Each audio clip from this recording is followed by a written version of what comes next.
नमस्कार, आप देख रहे हैं प्राइम न्यूज और मैं हूं आपके साथ आलोक शुक्ला। उत्तराखंड प्राइम में आप सबका स्वागत है। चमोली के आपदा प्रभावित इलाके तपोवन और रेणी से मलबे में दबे लोगों की खोजबीन का काम 13 दिन से लगातार जारी है।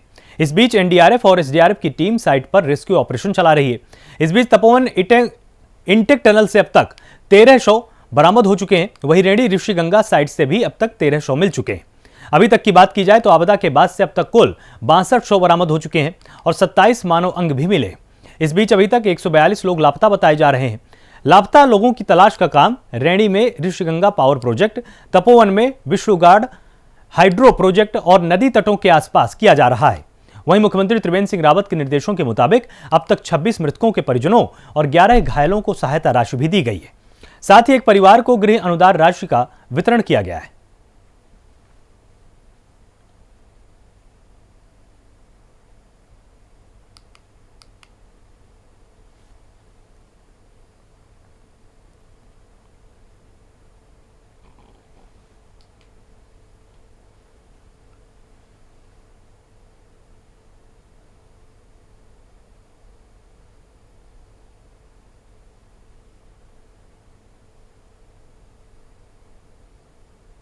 एनडीआरएफ टीमों द्वारा 4 शवों को बरामद किया गया।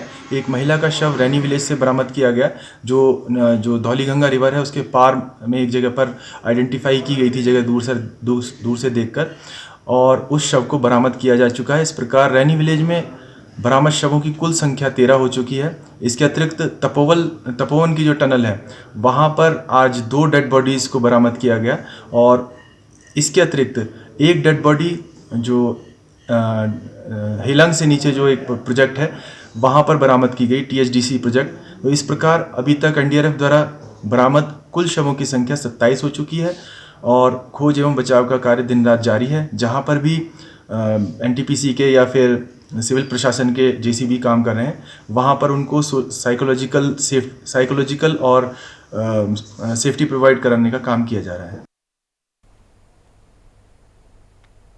देश भर में पेट्रोल, डीजल और रसोई गैस के बढ़ते दामों के खिलाफ देहरादून में कांग्रेस ने मोर्चा खोल दिया है। इस बीच कांग्रेस ने केंद्र सरकार के खिलाफ विरोध प्रदर्शन किया और साथ ही पूर्व कैबिनेट मंत्री दिनेश अग्रवाल के नेतृत्व में कांग्रेस के सैकड़ों कार्यकर्ताओं ने प्रदर्शन किया।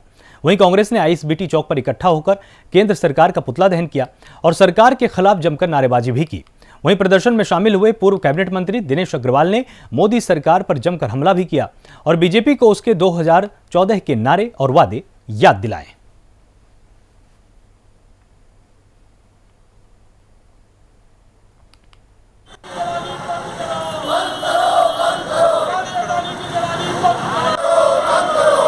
अमिताभ बच्चन कहाँ है, वो अक्षय कुमार कहाँ है जो ट्वीट करते थे कि पेट्रोल की कीमतें बढ़ गई हैं। आज पेट्रोल की कीमतें 100 रुपये से ऊपर पहुँच गई। गैस जो है 1000 रुपये पहुँचने वाला है, लेकिन किसी के कानों पे जू नहीं रेंग रही है। आज भारतीय जनता पार्टी सत्ता के नशे में मदहोश होकर लोगों का सारा चैन सुख लूटने पे लग गई है। आज किसान परेशान है, मजदूर परेशान है, आम आदमी परेशान है, गृहिणियाँ अपने घर का खर्चा नहीं चला पा रही हैं। महंगाई जो है चरम सीमा पर पहुंच गई है, लेकिन कोई सुनने वाला नहीं है, कोई देखने वाला नहीं है। सरकार जो है मदहोश होकर काम कर रही है। इसलिए कांग्रेस ने उनको जगाने के लिए जो है जगह जगह पर जो है इस तरह के प्रदर्शन करने का निर्णय लिया है। हम सरकार को जगा कर रहेंगे।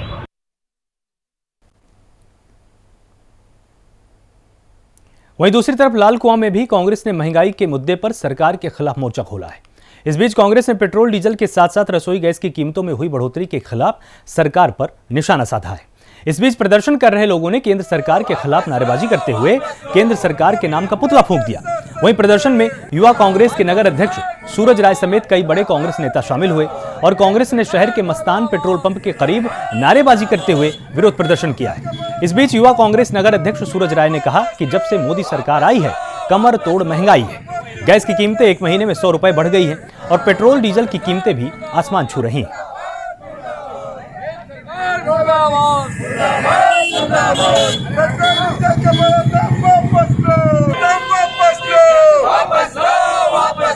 जैसा कि सभी को पता है, पूरे देश में, हमारा प्रदेश हो चाहे पूरा देश हो, कच्चा तेल के नाम पर लोगों को मूर्ख बनाया जा रहा है और डीजल, पेट्रोल और रसोई गैस के दाम रोज़ बढ़ाए जा रहे हैं। पिछले 2 हफ्तों में रसोई गैस के 190 रुपये बढ़ा दिए गए और पेट्रोल डीजल लगातार हर रोज़ हर दूसरे दिन 2 रुपये 3 रुपये करते हुए पेट्रोल की कीमत आज 90 रुपये पहुँच चुकी है और डीजल 80-85 रुपये पहुँच चुका है, जो कि 100 का आंकड़ा पार करने वाला है। और इसकी सुध लेने वाला कोई नहीं है, ना राज्य सरकार ना प्रदेश सरकार, जिसके विरोध में आज यूथ कांग्रेस ने यहाँ पुतला दहन किया।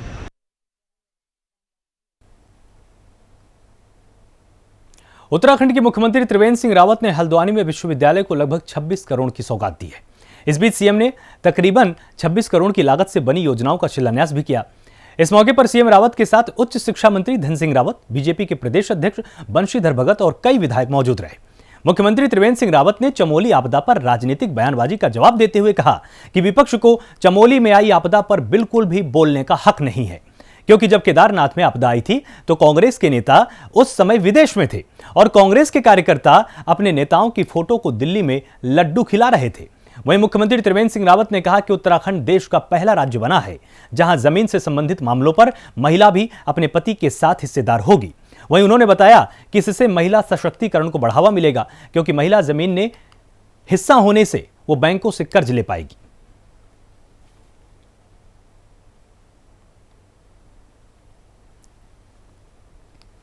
जो मुझे सबसे बड़ी खुशी भी है और जो मुझे यहाँ पर उसकी अनुभूति भी हुई है, जो पत्नी का पति की पैतृक संपत्ति में जो अधिकार का निर्णय राज्य की कैबिनेट ने लिया है, उसका पूरे राज्य में और राज्य के बाहर व्यापक स्वागत हुआ है। और मुझे विश्वास है कि आने वाले कुछ वर्षों में इसके व्यापक परिणाम देखने को मिलेंगे।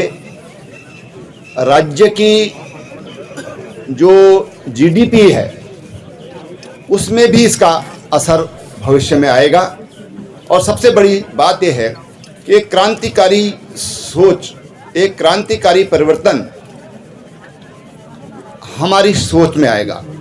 और महिलाएं, जो हम बराबरी के हक की बात करते हैं, बराबरी के योगदान की बात करती हैं, तो आज अब इस हालत में होंगी कि वास्तव में वो बराबरी के साथ योगदान, परिवार हो, चाहे समाज हो या फिर राज्य हो, उसमें वो बराबरी का योगदान कर सकेंगी।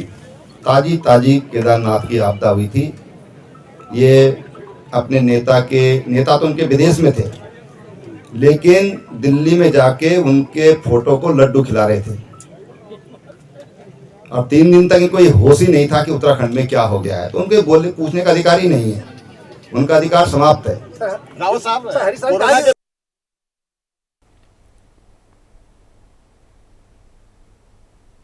रुड़की की ढंढेरा नगर पंचायत के कैबिनेट के फैसले को लेकर कांग्रेसी नेताओं ने तमाम सवाल उठा दिए हैं। कांग्रेसी नेताओं का कहना है कि सरकार इसे 4 साल तक दबाकर बैठी रही और अब चुनावी मौसम में सरकार ने फायदा लेने की नीयत से ढंढेरा को नगर पंचायत बनाए जाने की बात कह दी है, जबकि अभी तक इसका शासनादेश जारी नहीं हुआ है। इस बीच कांग्रेस पीसीसी सदस्य उदय सिंह पुंडीर ने प्रेस कॉन्फ्रेंस करके कहा कि तत्कालीन सीएम हरीश रावत ने 2016 में ही ढंढेरा को नगर पंचायत बनाए जाने की घोषणा कर दी थी और 3 जनवरी 2017 को हरीश रावत कैबिनेट ने इसका प्रस्ताव पारित कर दिया था, जिसके बाद इसका शासनादेश जारी हो चुका था। लेकिन सत्ता परिवर्तन होते ही बीजेपी की त्रिवेंद्र सरकार ने इसे ठंडे बस्ते में डाल दिया और तब से ही ढंढेरा नगर पंचायत का मामला ठंडे बस्ते में पड़ा हुआ था। हालांकि कई बार इसे लेकर सरकार लगातार घोषणाएं करती रही और यह घोषणाओं तक सीमित रह गया। अब शहरी विकास मंत्री मदन कौशिक और मुख्यमंत्री त्रिवेंद्र सिंह रावत ने ढंढेरा नगर पंचायत को कैबिनेट में पास करा दिया है, लेकिन सरकार ने अभी भी इसका शासनादेश जारी नहीं किया है।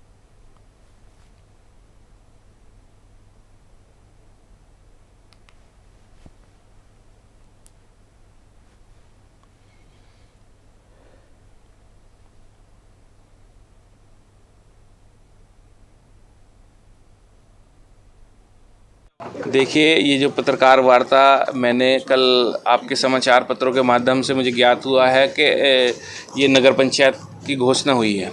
तो मैं आप लोगों को बताना चाहता हूं कि 2017 में 3 जनवरी 2017 में माननीय हरीश रावत ने इसको जो है नगर पंचायत का दर्जा दे दिया था, कैबिनेट में पास हो गया था, इसका गजट भी पास हो गया था। किन्हीं कारणों से, दिवेश के कारण या किसी कारण से ये सरकार इस फाइल को दबा कर बैठी थी। लेकिन अब इन्होंने, मुझे समाचार पत्रों के माध्यम से मालूम हुआ है कि इन्होंने कल ये घोषणा की है, हालांकि जियो नहीं आया, अभी भी मैं सस्पेंस में हूँ कि अभी तक जियो नहीं आया, कि जियो आएगा बाकी की बात तो तब बताएंगे। लेकिन सबसे ज़्यादा खुश मैं इसलिए हूँ कि 2013 से मैं लगातार इसमें संघर्ष करता रहा हूँ कि ये नगर पंचायत बने।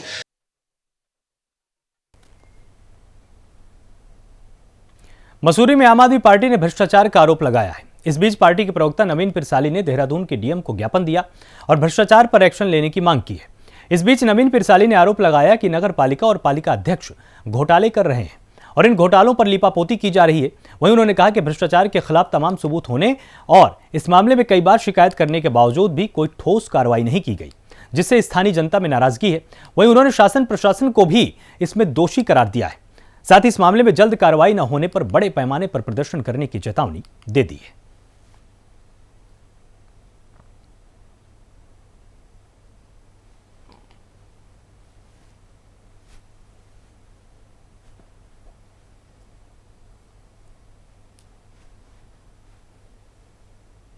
पालिका अध्यक्ष द्वारा किए जा रहे मनमानी के खिलाफ आज आम आदमी पार्टी मसूरी के कार्यकर्ताओं के साथ हमने एक लेटर जिलाधिकारी महोदय को दिया है, जिसमें हमने अपनी पूरी शिकायतें की हैं और मांग की है कि 15 दिन के अंदर जांच होनी चाहिए और जांच सार्वजनिक की जानी चाहिए।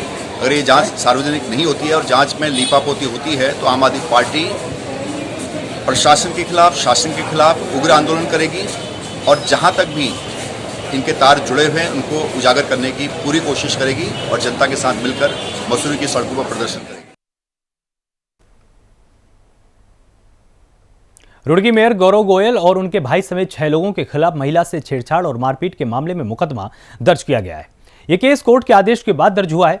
वहीं पीड़ित की तरफ से तकरीबन 1.5 महीने पहले कोतवाली में तहरीर दी गई थी, लेकिन पुलिस ने बयान दर्ज करने के बाद भी मामले में अभी तक मुकदमा दर्ज नहीं किया, जिसके बाद पीड़ित पक्ष ने कोर्ट की शरण ली। आपको बता दें कि तकरीबन 1.5 महीने पहले एक महिला ने रुड़की नगर निगम के मेयर और बीजेपी नेता गौरव गोयल पर छेड़छाड़ का गंभीर आरोप लगाया था, जिसके बाद अब इस मामले में 5 लोगों पर अलग अलग धाराओं में 3 मामलों में मुकदमे दर्ज कर लिए गए।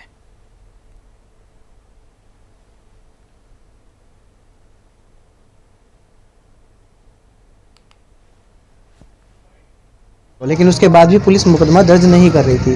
हमने यहाँ पे इंस्पेक्टर साहब से भी मुलाकात की, उसके बाद हम एसपी देहात साहब से भी रिसीविंग ले चुके हैं, एसएसपी साहब से भी हमें रिसीविंग तो मिली है हर जगह से, लेकिन मुकदमा दर्ज नहीं हुआ है।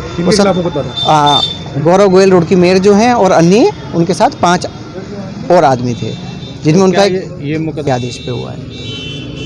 अब आगे क्या आपका कदम रहेगा? देखिए अभी क्या है, कोर्ट ने आदेश किया है थाना गंगनहर को कि आप मुकदमा दर्ज करें। मुकदमा तो कल दर्ज हो चुका है, ठीक है, 4-5 धाराओं में मुकदमा दर्ज हुआ है, लेकिन अब भी मैं पुलिस से चाहूँगा कि वो सही को सही कहें, गलत को गलत कहें, क्योंकि हम बहुत भटक रहे हैं, दर भटक रहे हैं कि 1 रुपये से मोहताज हो चुके हैं। दोबारा से जेल से मैं जब बाहर आया मुझे फिर पीटा गया, मेरे पैर में फ्रैक्चर आया है, अभी 22 दिन फ्रैक्चर में प्लस्तर चढ़ा रहा है, अभी 2 दिन पहले ही प्लस्तर कटा है। उसके बाद भी अब न्यायालय के आदेश पे तो मुकदमा दर्ज हुआ है। पुलिस अब भी सत्ता के दबाव में ना रहे, कम से कम अब तो वो हमें नहीं आए दे। रुड़की के सामुदायिक स्वास्थ्य केंद्र में तैनात एक डॉक्टर का शर्मनाक वीडियो सामने आया है। वीडियो में सामुदायिक स्वास्थ्य केंद्र में तैनात डॉक्टर शराब के नशे में सड़क पर लौटता हुआ नजर आया है। वहीं डॉक्टर नशे में धुत ओपीडी रूम की कुर्सी पर बैठा सोता हुआ भी नजर आया। और तो और कुछ देर बाद डॉक्टर अस्पताल से बाहर निकलकर फुटपाथ पर लेट जाता है। लोगों के मुताबिक ये डॉक्टर कुंदन सिंह है, जो शराब का लगातार आदी है और नशे के चलते अक्सर चर्चाओं में बना ही रहता है। देखिए, हमारे यहाँ पर एक होम्योपैथी विभाग है जिसके फार्मासिस्ट श्री कुंदन जी हैं। मुझे भी अभी जानकारी मिली है कि उनके द्वारा शायद कुछ इस तरह का कोई कृत्य किया गया है। तो मैं जो होम्योपैथी में हमारे डॉक्टर साहब हैं, डॉक्टर डिमरी, मैं उनसे अभी बात करूंगा इस विषय में और जो भी आवश्यक कानूनी कार्रवाई होगी वो जरूर की जाएगी। देखिए, मैं इस बारे में कह नहीं पाऊंगा क्योंकि विभाग दूसरा हो गया है होम्योपैथी, लेकिन ओवरऑल अगर देखा जाएगा तो जो भी इसमें विधिक कार्यवाही है वो जरूर की जाएगी और बिल्कुल की जाएगी। हरिद्वार में बिक रही अवैध शराब के खिलाफ पुलिस का अभियान लगातार जारी है। इस बीच एसएसपी के निर्देशों के मुताबिक चलाए जा रहे अभियान में पुलिस के हाथ कामयाबी लगी है। पुलिस ने अवैध शराब के खिलाफ ऑपरेशन चलाते हुए 7 शराब तस्करों को पकड़ लिया है, जिनके खिलाफ आबकारी अधिनियम के अंतर्गत कार्रवाई की जा रही है। दरअसल हरिद्वार में शराब बिक्री पर पाबंदी के बावजूद भी लगातार शराब तस्कर शराब बेचते हैं। इसको देखते हुए पुलिस महकमे ने अब शराब के खिलाफ अभियान चलाया है। इस अभियान में जुआ, सट्टा और अवैध शराब पर नकेल कसी जा रही है।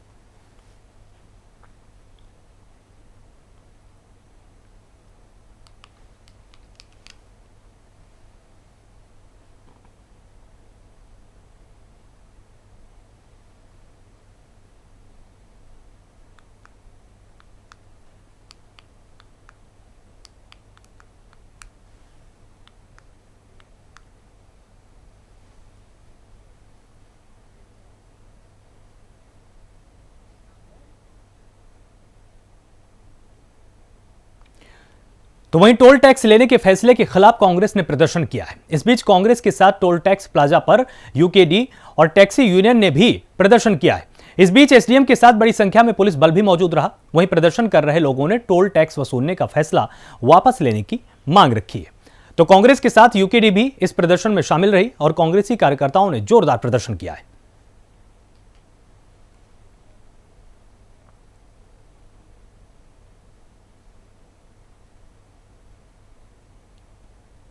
देहरादून हरिद्वार हाईवे पर लच्छीवाला में 18 फरवरी से टोल टैक्स लगाए जाने को लेकर उत्तराखंड टैक्सी महासंघ समेत लोगों में नाराजगी है। इस बीच इस फैसले को लेकर विरोध भी शुरू हो चुका है। देहरादून हरिद्वार हाईवे पर लच्छीवाला में फ्लाईओवर बनाया गया, इस पर वाहनों की आवाजाही भी शुरू हो चुकी है। वहीं यह फ्लाईओवर से गुजरने वाले वाहनों को टोल टैक्स चुकाना पड़ रहा है। एनएचएआई ने टोल टैक्स की दरें भी निर्धारित कर दी हैं। वहीं प्राधिकरण के अधिकारियों के मुताबिक 18 फरवरी से फ्लाईओवर में गुजरने वाले वाहनों को टोल टैक्स देना होगा, जिसको लेकर प्राधिकरण ने अलग अलग श्रेणी के वाहनों का टोल टैक्स निर्धारित कर दिया है। इसमें सिंगल यात्रा, आना जाना और मासिक शुल्क भी तय किया गया है। देहरादून जिले में पंजीकृत कमर्शियल वाहनों का टैक्स अलग से निर्धारित किया गया है। वहीं प्राइवेट वाहनों को हर महीने 275 रुपए चुकाने होंगे।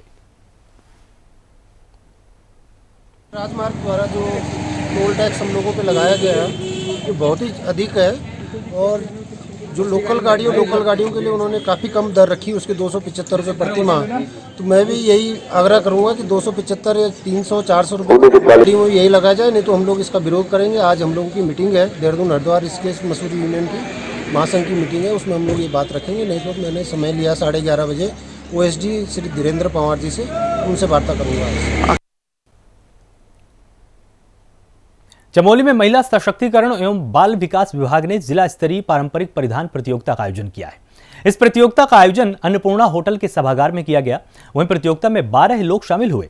पारंपरिक परिधान प्रतियोगिता 3 श्रेणियों में आयोजित की गई, जिसमें 8 मार्च को अंतर्राष्ट्रीय महिला दिवस के मौके पर पारंपरिक परिधान प्रतियोगिता का आयोजन देहरादून में किया जाएगा, जहां पर हर जिले से तीनों श्रेणियों में चयनित प्रतिभागी अपने अपने जिले को रिप्रेजेंट करेंगे।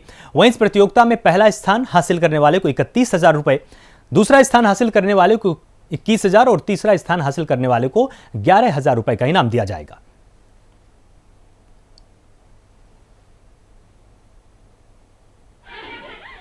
उत्तराखंडी परिधान कंपटीशन जो होने जा रहा है और ये 8 मार्च को राज्य स्तर पर किया जाएगा, जिसमें हमारे चमोली डिस्ट्रिक्ट से जो टीम जाएगी उसमें 6 लोग सेलेक्ट होकर के जाएंगे। ये 3 कैटेगरी में जाएंगे, एक है मिसेस और दादी माँ। तो ये तीनों कैटेगरी में 2-2 लोग सेलेक्ट होकर के जाएंगे और 8 मार्च को इन लोगों का फाइनल जो प्रतियोगिता होगी उसमें आप प्रतिभाग करेंगे राज्य स्तर पर। यहाँ से चयनित 6 लोग। आज हम यहाँ पे आए हैं 8 मार्च को जो अंतर्राष्ट्रीय महिला दिवस होता है उसमें प्रतिभाग करने के लिए हम यहाँ पे 8-10 महिलाएँ आ रखी हैं और इसमें 3 कैटेगरी हैं और मैं जो मेरी कैटेगरी जो है और हम यहाँ पे जो अपनी वेशभूषा परिधान है तो उसमें जो हमने भाग लिया है और ये हमारा जो फाइनल होगा वो देहरादून में होगा 8 मार्च को। जनपद चमोली में जो आगामी 8 मार्च को अंतर्राष्ट्रीय महिला दिवस पे जो देहरादून में राज्य स्तर पर जो प्रतियोगिता होगी तो उसके विषय में यहाँ पे जो तैयारी चल रही थी और कंपटीशन टाइप का आज हमने यहाँ पे ये संगोष्ठी थी हम लोगों की। और प्रत्येक डिस्ट्रिक्ट से जो है 6 लोगों ने चुन के जाना है और राज्य स्तरीय वहाँ प्रतियोगिता होगी। तो 3 कैटेगरी में यहाँ से चुन के जाएंगे लोग, तो इसमें हमने भी भाग लिया। गदरपुर में बाल विकास परियोजना की तरफ से राष्ट्रीय पोषण मिशन का अभियान शुरू किया गया है। इस बीच प्रोग्राम में दिनेशपुर पंचायत सभागार के गदरपुर विकासखंड के बाल विकास परियोजना अधिकारी गीता जोशी और नगर पंचायत की चेयरमैन सीमा सरकार मौजूद रहीं। वहीं उन्होंने संयुक्त रूप से दीप प्रज्वलित करके राष्ट्रीय कुपोषण मुक्त अभियान के कार्यक्रम की शुरुआत की है। इस प्रोग्राम में कुपोषित और अति कुपोषित बच्चों को कुपोषण से मुक्त कराने को लेकर जानकारी दी गई है। बाल विकास परियोजना के अंतर्गत गोद भराई भी की जाएगी। इस बीच बाल विकास परियोजना अधिकारी गीता जोशी ने बताया कि गदरपुर विकासखंड में पूर्ण रूप में अति कुपोषित और कुपोषित से छुटकारा दिलाने के लिए काम किए जा रहे हैं। वहीं उन्होंने बताया है कि पहले 70 से 80 बच्चे अति कुपोषित थे, लेकिन अब इसमें कमी आ रही है।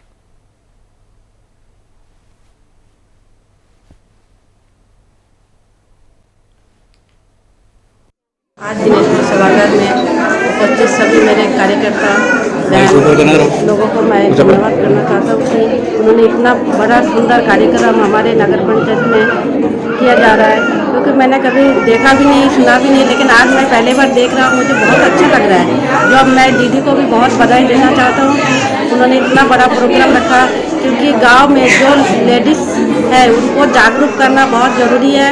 जो कार्यकर्ता के माध्यम से जागरूक किया जाता है, इसलिए मैं कार्यकर्ता दीदी लोगों को बहुत बहुत धन्यवाद करना चाहती हूँ। मैं इसके बारे में कहना चाहूँगी, कंट्रोल हो रहा है। बहुत ज़्यादा जो कुपोषण था हमने उस पर काफ़ी हद तक विजय पाई है। हमारी परियोजना में ही 70-80 बच्चे अति कुपोषित हुआ करते थे। आज हमारी परियोजना में 19 बच्चे अति कुपोषित हैं, जिनको हम नियमित निगरानी कर रहे हैं। उनको अधिक आहार भी दिया जा रहा है। माँओं को भी हम काफ़ी काउंसलिंग, अभी हमारे टाटा मोटर्स की ओर से हमने मदर काउंसलिंग का एक प्रोग्राम रखा हुआ है। पिछले महीने, इसी महीने फरवरी में हमारे वहाँ 3 तारीख को हुआ था। तो ऐसे ही हम, मुझे लगता है हम उनसे जुड़ करके हर महीने इस प्रोग्राम को भी शायद कर पाएंगे। तो जहाँ तक है, मेरा अभिभावकों से निवेदन है कि अपने बच्चे का ध्यान रखने के लिए उनको हमेशा जागरूक रहना होगा। जहाँ जानकारी मिल रही है वहाँ जाकर के लेनी होगी। बच्चों के खान पान का विशेष ध्यान रखना है। गदरपुर में कैबिनेट मंत्री अरविंद पांडे ने जिले के आला अधिकारियों के साथ ही एक बहुउद्देशीय शिविर का आयोजन किया है। इस शिविर में आम जनता के साथ ही प्रशासन के आला अधिकारी बड़ी संख्या में पहुंचे। शिविर में आय, जाति के स्थायी प्रमाण पत्र समेत कई समाज कल्याण से जुड़े मामलों का निस्तारण भी किया गया। इस दौरान कैबिनेट मंत्री अरविंद पांडे ने बताया कि सरकार की तरफ से चलाई जा रही कई सारी योजना इन शिविरों के जरिए ही आम जनता तक पहुंचाई जाती है। इसके अलावा लोगों की समस्याएं सुनी भी जाती हैं और उनका हाथों हाथ यहां निस्तारण भी होता है। इस दौरान उधम सिंह नगर के जिलाधिकारी रंजना राजगुरु ने बताया कि इस शिविर में अनेक लोगों की समस्याओं का मौके पर निस्तारण होता है। वहीं गदरपुर में जाम लगने की सबसे बड़ी समस्या को जल्द से जल्द दूर करने का वादा भी किया गया है।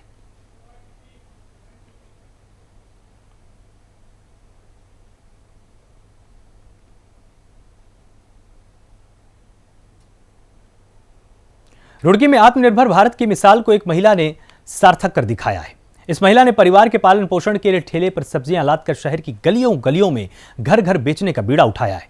वहीं सब्जियां बेचकर महिला परिवार की आजीविका चलाने का काम करती है। महिला रोजाना ठेले पर सब्जियां लेकर आसपास कॉलोनियों में निकलती है और दिन भर सब्जियां बेचकर परिवार का पालन पोषण करती है। वहीं महिला का पति भी कपड़े की दुकान पर काम करता है और दोनों मिलकर जितना कमाते हैं उससे परिवार का पेट पालते हैं।